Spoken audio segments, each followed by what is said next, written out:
The world that we live in is filled with chaos. We are all searching for meaning in our lives, but we often get lost along the way. We all must ultimately realize that meaning is found in responsibility for our actions, for the way we live our life, and for the people in our lives. We don't have to stay in the chaos. We can choose to bring order to our lives. Join us for a fresh perspective on the practical steps we can take to become who God intended us to be and to realize what our calling is. This is Coming Out of Chaos. Welcome back to the Coming Out of Chaos podcast, coming to you from the upper room at St. Nicholas Orthodox Church in Springdale, Arkansas. Christ is risen. My name is Michael Bocklig. I am your host, and I'm joined as always by my friend and co-host, Subdeacon Bryce Kirk. Bryce is about to graduate with his master's degree from the University of Arkansas. Congratulations on that accomplishment, my friend. Thank you, Michael. It's been a long 2 years. I'm very excited to be done. I can't tell you how much I appreciate the help and support that I've had from our parishioners here and my professors and my advisors as well. It's been one heck of a journey. Well, it is a bittersweet event for me personally, Bryce, as you'll be moving away this coming week and you're going to be preparing for the next chapter of your life. And I'm really happy for you on this kind of momentous occasion. That means that we're going to be doing this last podcast episode here in person together in the upper room, and it'll be our last in person, at least for a while. To all of our listeners, though, don't worry. We're still planning to continue recording this podcast, but it may only be me in the upper room in our future episodes, but thankfully Bryce can still join us remotely, thanks to the magic of the internet. Bryce, I don't want to get too sentimental with you in this podcast episode, but let me just say that your presence is definitely going to be missed here at St. Nicholas Church. Thank you so much, Michael. I'm going to try not to get too sentimental. I know it's my last one up here in the upper room, as we've begun to call it. The last 5 years at this parish have been a very special part of my life, and, finally kind of getting to the point where I got to say goodbye for however long that is. It's really hard to process, but, I think it'll be okay, and I thank God for every single day that I've been able to be here, the people that I've met, the experiences that I've had. It's been an absolute blessing. Well, before you leave the area, Bryce, we do have this one last podcast to record together in person here in the upper room. In this episode, Bryce and I have a guest with us, but not just any guest. We are joined by Father Paul Fuller, who is the pastor at our church here at St. Nicholas Orthodox Church in Springdale, Arkansas. Father Paul was assigned to our parish at the beginning of August last year in 2021. So at the time of this recording, it's been more than 9 months that Father Paul has been our priest here. I should mention that the upper room where we are sitting doubles as Father Paul's office here at St. Nicholas Church. So thank you, Father Paul, for sharing your office with us for these podcast recordings, and thanks for being here with us today. It's my great joy and honor to be joining you all for this episode of your podcast. It's been wonderful, and certainly using the facilities of our parish community, our church office here is wonderful, and to be able to have that experience here with you all is just wonderful. Thank you. Father Paul, it's crazy to think that more than 9 months have passed since you moved here with your family last August. Those months really seem to have flown by for me, and I'm sure that Michael would agree. We have really enjoyed getting to know you, your wife, and your daughter ever since you joined our parish community. Would you mind starting out by sharing a little bit about your background for our listeners? Absolutely. I grew up in the Orthodox Church. I'm originally from Louisville, Kentucky, or if you're a native, you say Louisville. I grew up going to St. Michael the Archangel Antiochian Orthodox Church and was very active with that parish community, along with my family growing up as a youth there and programs and ministries that it offered. I graduated, since we're speaking of graduation, from my undergrad from the University of Kentucky, and also graduated seminary from St. Vladimir Seminary in New York. I was a youth director at St. George Orthodox Church in Houston, Texas, which is where I met my lovely wife, Ramya, while I was a youth director there. And then we went to seminary after being there, after getting married and going to seminary, and then also being assigned after seminary for the last 5 years as a parish priest at St. George Orthodox Church in Terre Haute, Indiana. And then we were transferred here last August 2021 and have been at this wonderful parish community since then. Father, as I was listening to you talk about the different positions that you've had in the church, I was thinking about how you really are the perfect fit for our parish in so many ways. I think your experience working as a youth director and with young adults in the church is especially relevant to this parish. And as you know, that is by far the largest age group that we have in our community here in Springdale. I remember talking to you a few weeks after you had moved here, and you said that one of the things that has stood out to you about our parish was the large number of inquirers to the Orthodox faith that we had coming to our church. It seems to me that most of those inquirers are young adults, and they also tend to mostly be young men. What is your perspective on what is driving this recent trend? Well, certainly we are blessed to have inquirers that join us at our parish community almost every single church service, if not at least every Sunday. There is a new face that we are welcoming and greeting and getting to know. And yes, they've been young adults and sometimes certainly primarily young men that have been joining us at St. Nicholas Orthodox Church. And, there could be a variety of factors. I certainly think that the growth that we have seen at this parish community over the last 2 years, one of the factors, by all means, is the pandemic that has been that everyone has been dealing with. And certainly when things are different in your life, you have to make changes and make decisions and value what is important. I think some people came to find Christ, and during that time of maybe isolation or that time of breaking their routine and getting out of their routine, having to spend, which should be a blessing, more family time, but also time experiencing the love of Christ, and maybe driven them to join and want to experience a parish community that is Orthodox Christian. And so they've been doing their own research, their own homework on the internet, in particular with podcasts and YouTube channels that have given them an introduction to Orthodox Christianity, which has been wonderful.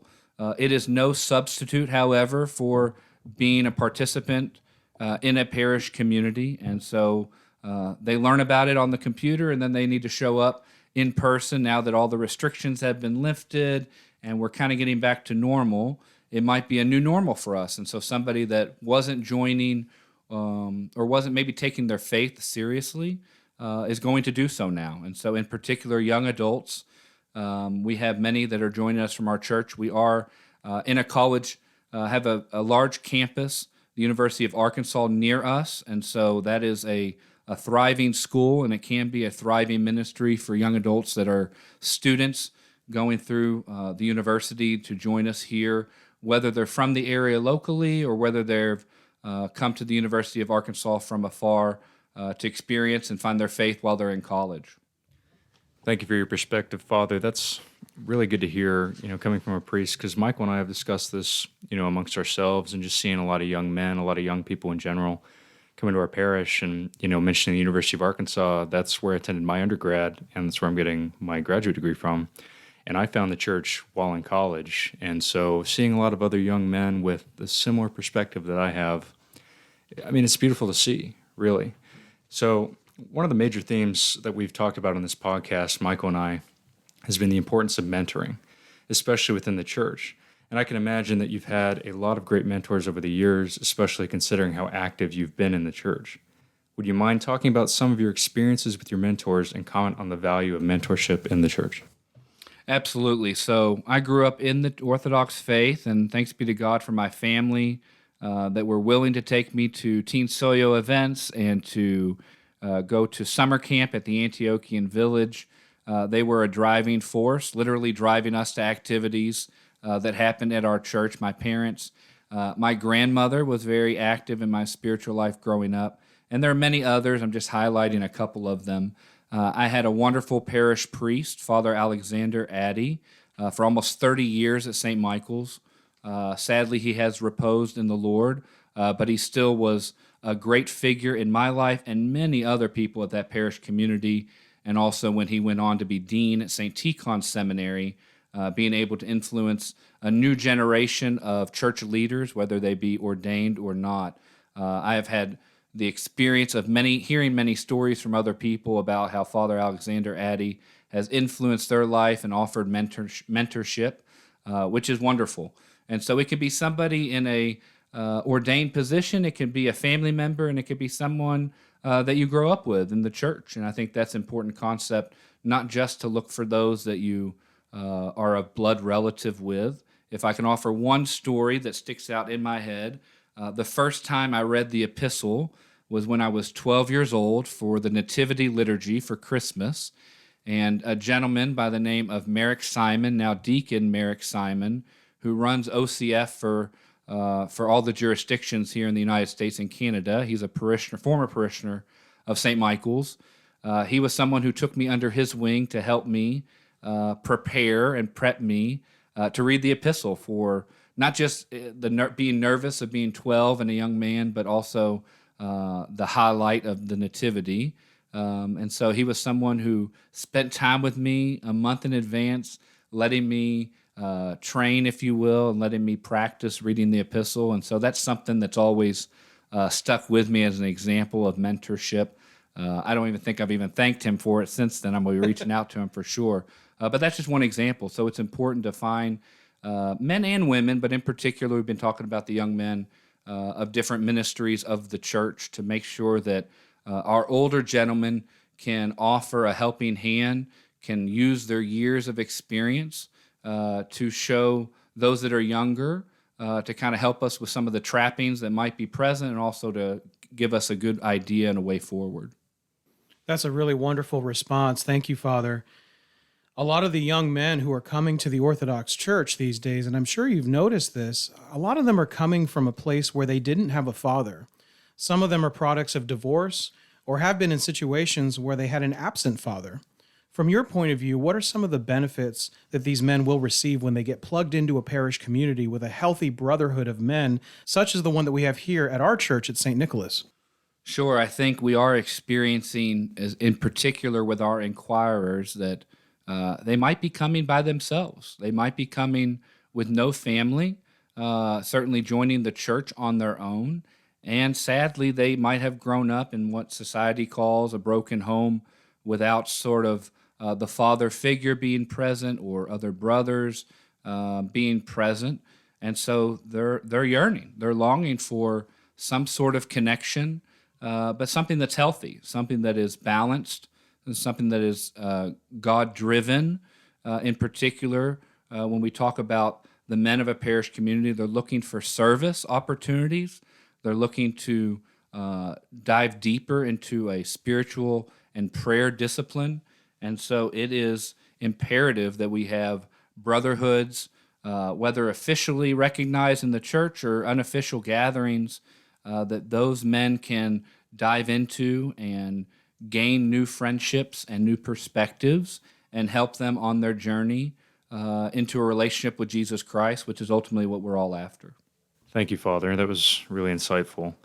So we as a parish recently went through Great Lent together in our community and celebrated Great and Holy Pascha just a couple weeks ago. In this podcast, we've been talking a lot about the ascetical disciplines that the church provides for us as tools for our own spiritual growth and development. You mentioned the importance of us using these tools for our own benefit in some of your sermons during Great Lent. So I believe that some of the younger men who have discovered orthodoxy have found that these tools really do help them to come out of chaos in their lives. We have some men who listen to this podcast who recently discovered the Orthodox Church, and some who have been Orthodox for quite some time, that may now be trying to take their faith a little bit more seriously. Can you share some wisdom with our listeners on the best way to get started with incorporating the ascetical disciplines that the church prescribes into their daily lives? Sure. I think some people, when they are interested in the Orthodox Church and they start coming to the Orthodox Church, they realize it's not just a Sunday experience. Our worship is wonderful, but there's a daily drive, a daily ascetical discipline that we're supposed to do our best to achieve and to practice and to work at and to do something. And so they're looking for those avenues of ways that they can draw closer to Christ. And the Orthodox Church has offered these tools, and I use that word so often, for everyone to participate in, whether it be scripture reading on a regular basis, whether it be our own private prayers, whether it be service to somebody in our neighborhood or a classmate or somebody at work. The idea is that we should be doing something, and we should be doing something on a regular basis. I think the concept of discipline is one that is certainly lacking in our society, and we see it from all age groups and both men and women. But in particular, the Orthodox Church says it's important to keep a discipline. It's important to keep a routine, a habit, and to build good habits and to fall away from and do away with those that we would consider bad habits. And so we all have 24 hours in the day to spend our time. And so if we want to truly draw closer to Christ and His holy church, the Orthodox faith suggests to many people these types of disciplines to participate in on a regular basis. And so often in the Orthodox faith, we talk about the fasting discipline, but there's many others. Fasting is one discipline of many that we can take seriously and apply them in our lives, whether it be charity of our own pockets, whether it be charity of our time, and charity of our talents and abilities. We should be doing something. And it's nice when those inquirers, or in particular talking about men or young men, say, hey, I want to do something different in my life. I would like that discipline. I use the sports analogy all the time because I'm a sports person, but we do need the practice in order to play in the game and to participate in that. And so we need to get better and train ourselves. And certainly men and women understand this mentality. If you want to excel at something, you need to do it over and over again. When you fall down, you need to get back up. When you break the good discipline you've been doing, you need to pick it back up and work with that in order to continue on to live and draw closer to Christ. Yeah, Father, and those sports references that you make, those really resonate with Bryce and myself because both of us used to play sports, and we've talked about that in this podcast before. And it's always important that you have a good coach when you're playing sports. And, Bishop Nicholas has talked a lot about the importance of having a spiritual father to help guide you in a lot of these disciplines. But I wanted to bring up something interesting that you've talked about in the past here at our parish. You've shared with our parish that so often we use the terms spiritual father and father confessor interchangeably, and that sometimes there's some confusion about these terms. You have said that our parishioners here at St. Nicholas Church should not consider themselves under an obedience to you in the same way that monks have an obedience to the abbot of their monastery.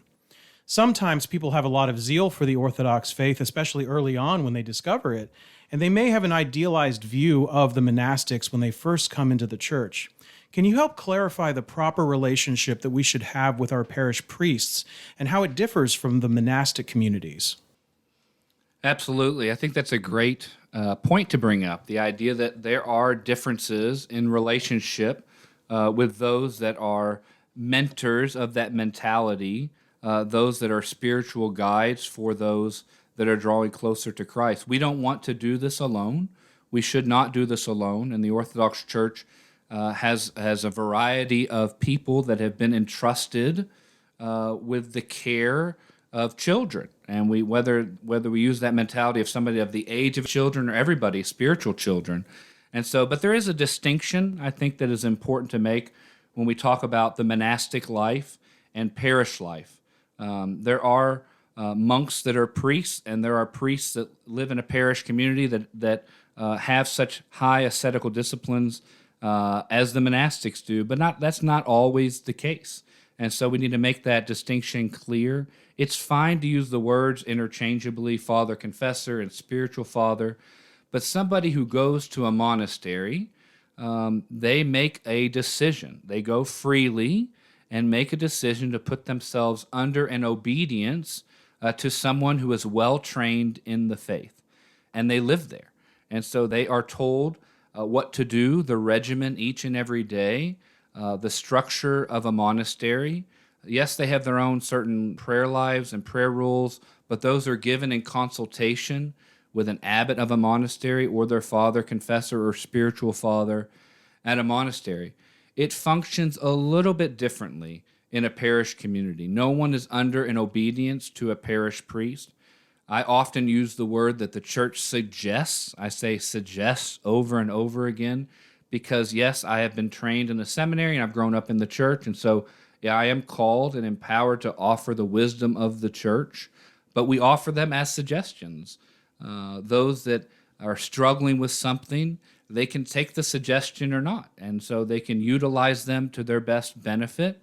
But at the same time, they're under no obligation or no obedience to a parish priest. Also, when we talk about confession, I'm new in this parish community, and so everyone's getting to know me, and I'm getting to know everyone. We would like to have a long and fruitful ministry here, but a parish priest can be transferred. Parishioners do move, and so the one you go to confession to should be the parish priest. It's not always the case. There are exceptions to that for sure. But if you've grown to have a relationship with your parish priest, then you have just that, a good relationship. But if that priest does get transferred or is removed from your life, or you move to another parish community, you should do your best with good intention to build that relationship again with whoever is your parish priest at the time that you are a member and an active member of that parish community. Thank you, Father. That was a fantastic response to that question. Really enlightening, and I think anybody listening to this podcast really, listen to that and take it in as much as you can. So now that you've been here for a while now, I was curious what your impressions are of some of the things that we have going on in our diocese. We are obviously a very active diocese with multiple in-person and virtual events planned annually, including the Parish Life Conference coming up in June. You have already had the chance to attend 2 spiritual retreats, one last fall and one in the winter earlier this year. What were those experiences like for you, and what would you say to those who are listening from our diocese who haven't yet taken full advantage of participating in these kinds of events?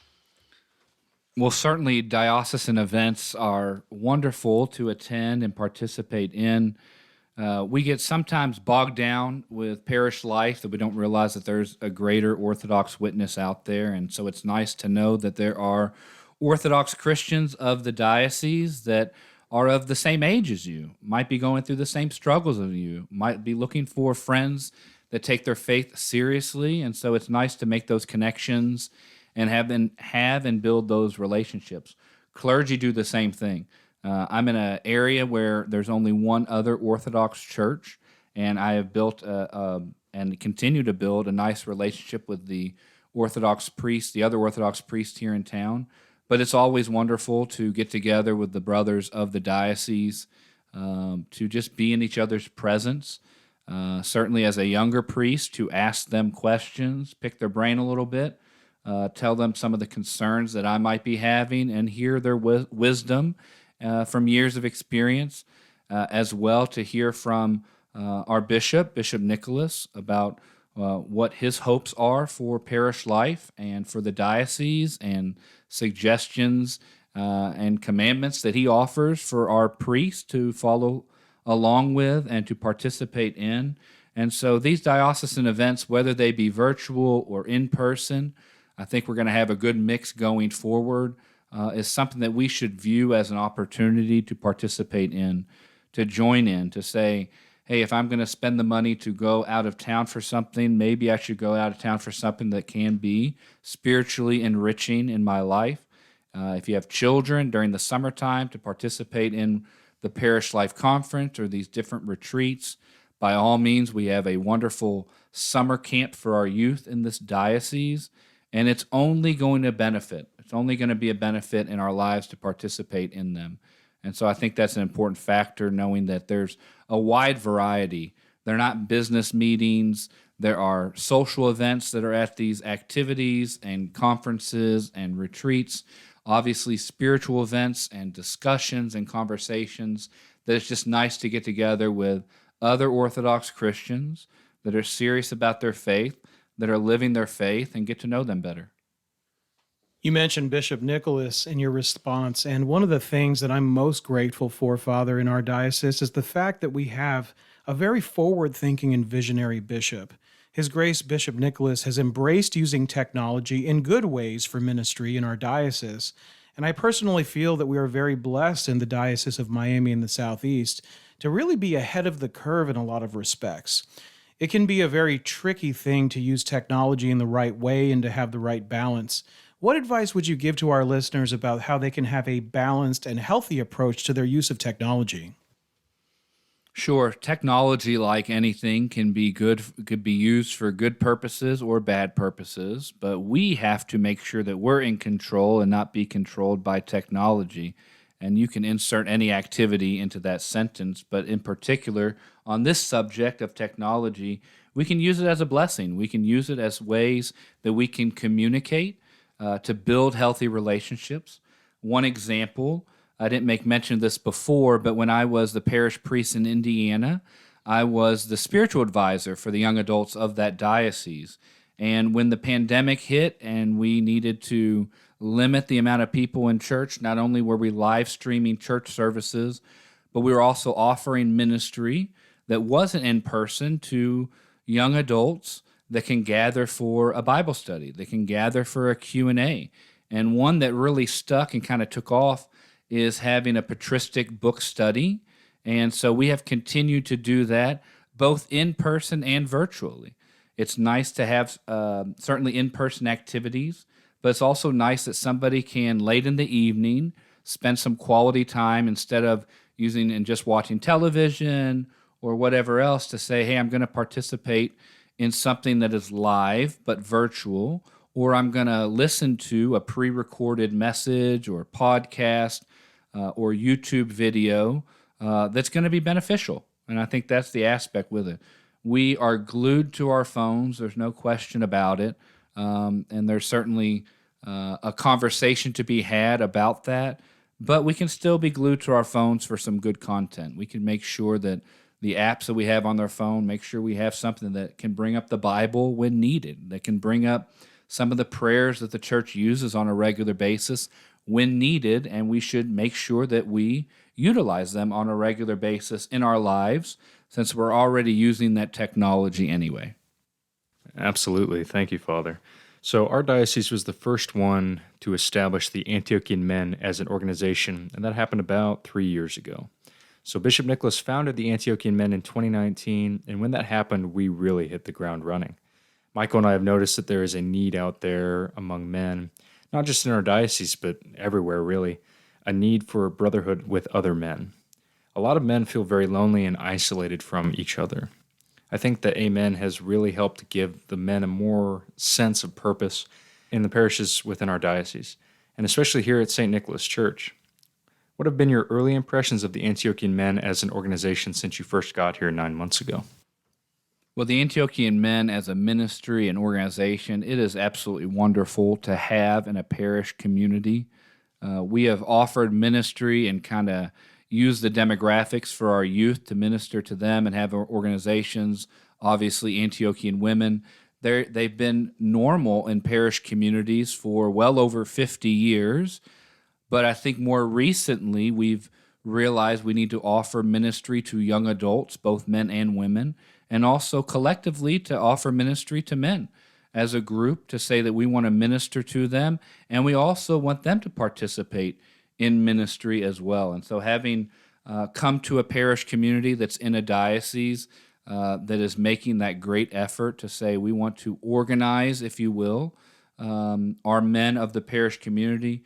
We want to invite them to outings and discussions and sessions and service projects that we as a community can organize and that they can participate in, is certainly only going to strengthen their participation with a parish community and strengthen their relationship with Christ by strengthening their relationship with other men in the parish community, whether they be older or younger, and whether they have the same hobbies or the same occupation or vocation, just to get to know each other more often in fellowship, get to know each other, have opportunities to know each other by doing service projects.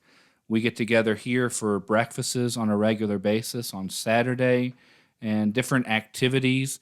I'm blessed to having moved to this parish community 9 months ago, and we're moving again soon. The Antiochian men of our parish are organizing to help us move, and so they really have a charitable heart and spirit with that. I'm a recipient of that, so I greatly appreciate that. But there's so much that's going on, so it's really helpful to have a dedicated group of men of the parish community that can organize to get things accomplished, can take things on themselves, different tasks of the church or of a parish community, and to have that foundational spirit and heart of charity, of giving of their time and of their treasures and their talents, and have that drive to get to know one another in the parish community. Father, you just mentioned the fellowship events, and one of them in particular is those biweekly men's breakfasts that we've been doing. And that's one of the things that our men really look forward to on a regular basis, having fellowship with each other. You know, a few years ago, we actually started out at this church by having our men meet at a coffee shop and later at a restaurant, and a few guys would show up. And now it's really grown into something much bigger. We've been meeting here at the church every other Saturday for the last couple of years, and we've cooked up some amazing breakfasts for the guys who have shown up. And we've recently been averaging about 20 men at those breakfasts. And we had over 30 men show up when Bishop Nicholas was here a few months ago, even in the middle of a snowstorm. So they're definitely coming out. We've had some great fellowship at those breakfasts, and even mixed in some things like going through the Lionheart sessions from Faith for Tree Resources, as an example. And that's an Orthodox organization that supplies different programs. And that particular one was about learning about Orthodox manhood. We've also had some meetings that have been mixed in during the breakfast, and we even had a few Q&A sessions, including the last breakfast where we did a wonderful Q&A with you when you were at our breakfast. What's it been like for you personally to attend those men's breakfasts, and what do you think that our men get out of that experience? Well, I think any time that you can get together in a church activity is important, and in particular, these kind of things are just suggestions for other parish communities to participate in. This is something that's really taken off as at our parish community to have these gatherings on a Saturday morning. We do it twice a month, and it is a breakfast. That means everybody comes hungry, and everybody gets to enjoy delicious food, and also to gather together. And like Michael, like you said, there's been about 20 people on average participating at every one of these gatherings. And so certainly the food helps drive attendance like anything, which is wonderful to have.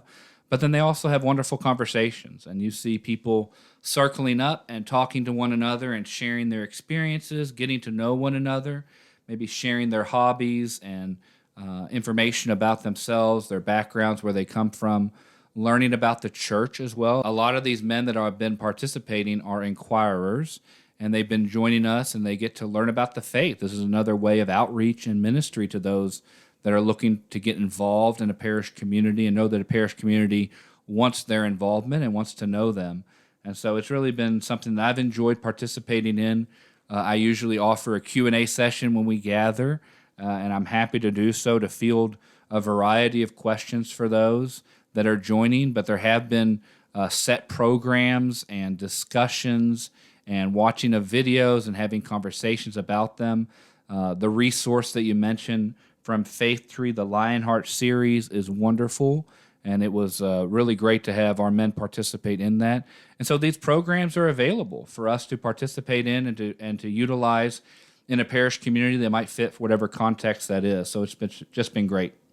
Thank you, Father. As a matter of fact, I remember, just seeing the evolution of the men's breakfast, kind of these men's get-togethers. One of the first conversations I ever had with Michael actually was at one of these breakfasts or get-togethers at a local coffee shop here, I think in 2018. Yeah. It's kind of crazy. It's been, 3 years since that happened. I guess 4 years now. Father, you led an Education in the Faith Catechism series last fall here at St. Nicholas Church, and Michael and I both really enjoyed attending those talks. The final talk you had was on what it meant to be an active member of a church community.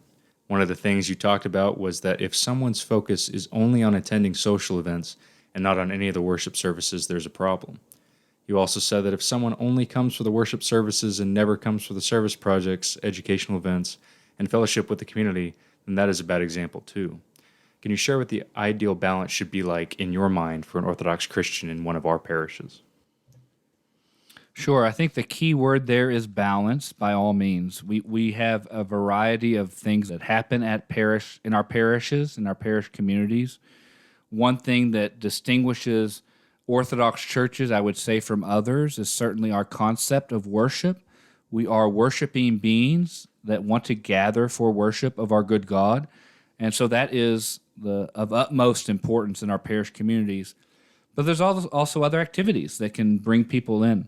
We have here a community garden that was started a couple years ago that's been a driving force for people to get more engaged with their parish community. They volunteer literally with their labor on a regular basis.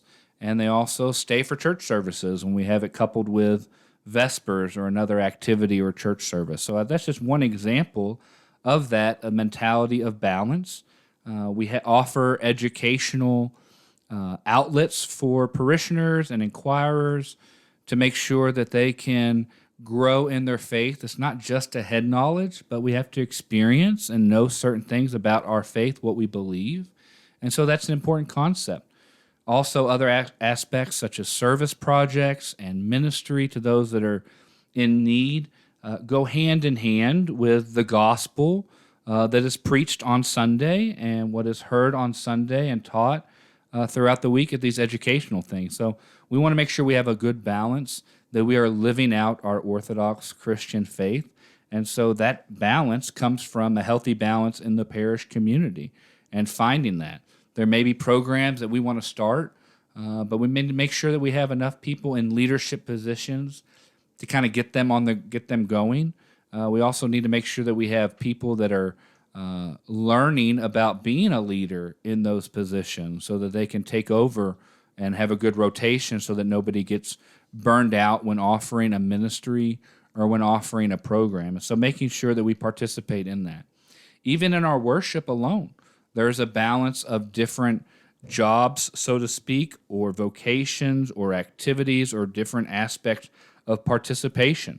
We have those that have the talent and ability to sing. We ask them to be a member of the choir or be a chanter. We have those that we are gearing towards continued ministry in the church, and so we ask them to be an altar server. We have those that can usher or serve to help with crowd management, so to speak, or to pass out the bulletins, and the fellowship that comes after our worship services. Those that get to church early and help set up the coffee and set up any sort of food that might be served during fellowship, as well as those that stay behind to help clean up.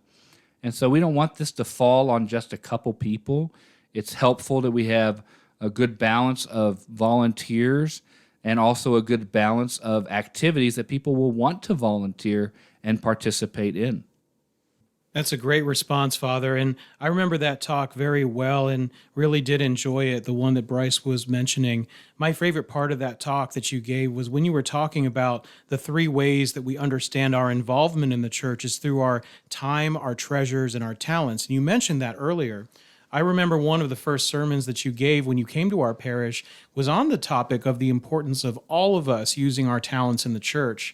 I remember you said that we may not be sure if we have any talents, but you were here to tell us that we got them, and you mentioned many times that our parish has a lot of activities, a lot of ministry groups that are very active, and you alluded to this in your last response. Others need to really step up, though, if it's going to be maintained. So can you talk a little bit about why it's so important for everyone to be contributing the talents that they do have in serving the church and not just rely on a small group of people? Certainly. I think we're having conversations and learning more about burnout, and that's something that we want to avoid.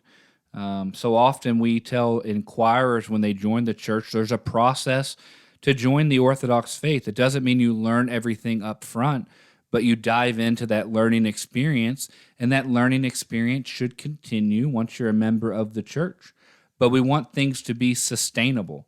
And if you're going at a very high pace, it might not be sustainable. And so there might be an instance where the parish priest says, we might need to slow down on this, or it might be an instance where the parish priest says, we need to ramp up and rev up and get going on certain activities. And so it's helpful when we have more people involved in leadership positions, in the experience of organizing and planning social functions, educational outlets, gatherings for our youth and for our children, whether it be church school or summer programs that the parish wants to do to offer ministry to our kids. We need to have a good balance of them, but we also need many hands on deck to participate in, also help run, and to be active in organizing and running those types of ministries and programs and organizations that we offer on a parish level. And in speaking about talents in particular, that we need to have an understanding of those talents that we do have. They're God-given. but we might need some help and direction to utilize our talents. And so a parish priest and others in the parish community can recognize when someone has a financial mindset, and they can help out on a financial committee that's running a parish community, or somebody has leadership skills, or someone can reach out to others and say, hey, we want you to participate in this. They have great people skills, and they participate in trying to get others to participate in those activities. And so they reach out. And so having that good balance. And so when we talk about our talents, we need to know that we all have them. They do vary. There's a variety to them. They need to be nurtured. They need to be used and utilized, all for the glory of God and the building up of His church. And we can dive in and participate in those using our God-given talents. Father Paul, we've really enjoyed talking with you today. Thank you for joining us for this episode of Coming Out of Chaos. We really appreciate you taking time out of your busy schedule to come on our podcast with us. Well, I've greatly enjoyed this conversation and to be a part of the podcast series Coming Out of Chaos. We highly recommend it for everyone to listen to and to dive in and share with those that might benefit from listening to the previous sessions in particular. But I appreciate you all having me on this evening. Well, that is our show for today. Thank you for joining us for this episode of Coming Out of Chaos. Please remember to check out our website at antiochianmen.org to learn more about our organization. We also have many videos available that can be found on that website as well as on our Amen YouTube channel. Also, don't forget to subscribe to this podcast on any of the major podcasting platforms. We are on Apple Podcasts, Google Podcasts, Spotify, and Stitcher. Coming Out of Chaos has also been picked up by a few other podcast platforms, including Audible and TuneIn. So be sure to follow us on the platform of your choosing. We would also appreciate a positive review if the platform allows you to do so. Please share this podcast with your friends and help us to spread the word about it. We want to thank everyone who has been sending us some great feedback on our podcast episodes. If anyone would like to send us feedback, please just send an email to amendomse@gmail.com. That's AMENDOMSE@gmail.com. Thanks for listening, and we'll see you next time.